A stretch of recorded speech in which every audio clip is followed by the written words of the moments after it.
212. Sasa zviri sechimoko. Zviri right.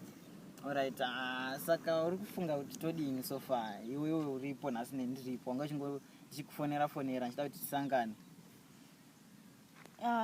Asi ndachida kundoroorwa kumba kwedu. Unoenda norora kuti ndiri kumba kwedu.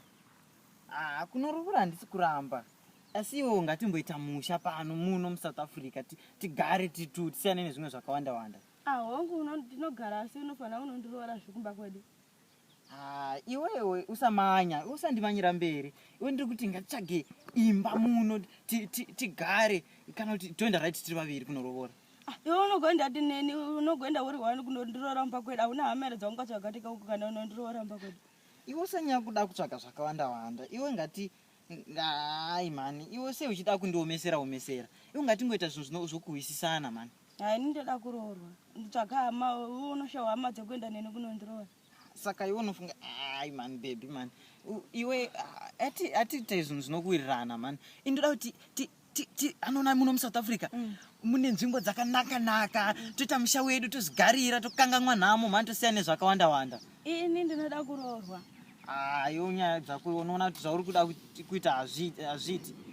Nekuti ini ndoda kundoroorwa utsvaga hama dzekuti unonondiroora kumba kwedu. Baby man. Sandibata. Kuzvadini? Ndinoda kundoroorwa utsvaga hama dzako kuti unonondiroora kumba kwedu. Baby unoona zvauri but baby shamwari. Saka nda ndidini uchingoona alright baby man iwe zvinhu saka iwe ngatimbotanga tambogara usina kundiroora ndoda kuroorwa.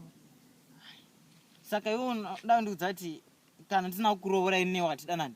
Todanana asi zvizvo nomheta uchitsvaga hama dzako uchimondondiroora kumba kwedu.